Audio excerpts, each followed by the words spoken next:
Mira, Daniel, Tola. From the outside, they looked like proof that life still had good people in it. Mira was the soft one, or so everyone thought. Customer service officer by day, silent dreamer by night. The type who remembered birthdays without Facebook reminders. The type who held her pain like teacups, carefully, with both hands, without spilling. She loved Daniel loudly. She loved Tola deeply. She believed loyalty was something people became, not something they said. Daniel was the planner. Smart enough to build a future. Selfish enough to ruin one. He worked in real estate, small deals, big dreams. He had charm he wore like perfume and confidence he wore like a suit. He told everyone Mira was his answered prayer. He told Mira she was his forever. He told Tola something else entirely. Tola was Mira's best friend, almost sister. They shared clothes, secrets, beds during heartbreak nights. They held hands at funerals and danced together at weddings. She called Mira my person. She called Daniel Mira's destiny. And at night, behind closed doors, she called him something different. They did everything together. Movies. Game nights. Road trips to nowhere. Photos full of inside jokes. Long voice notes. Plans to live in the same estate when they were married with kids. People envied them. Mira felt safe. And safety makes you blind in the most comfortable way. She defended Daniel when people warned her, he's too smooth. She defended Tola when people whispered, she's too close to your man. She laughed and said, jealousy is loud. Trust is quiet. She didn't know that betrayal is quiet too. Daniel and Tola didn't plan it at first. That's what they told themselves. It was just a slip. Then an apology.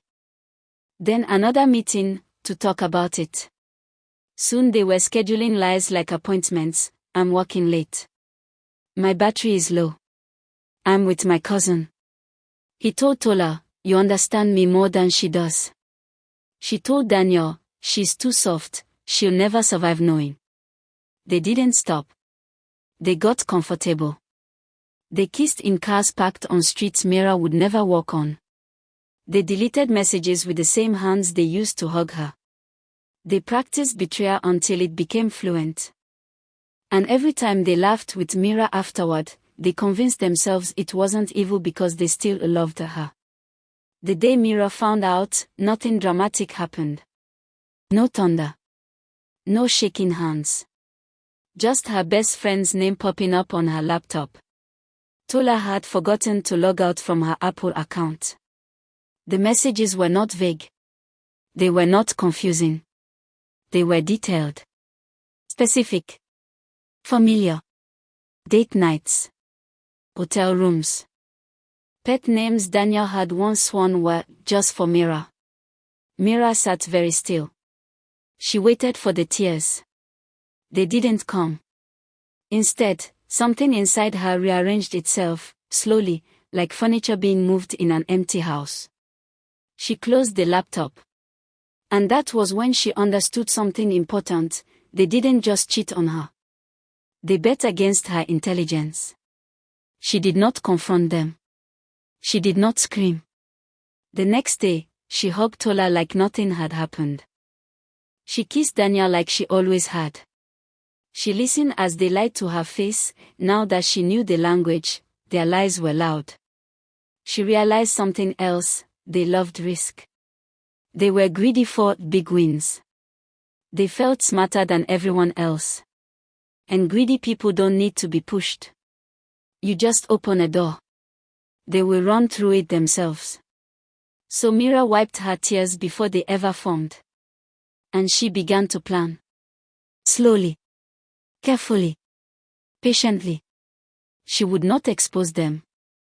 She would not beg for an apology. No. She would play along, smile, and wait for the moment they handed her the very thing they worshipped most. Money. Security. Future. Then she would take it, and leave them exactly where they had left her, empty, confused, and forced to live with themselves.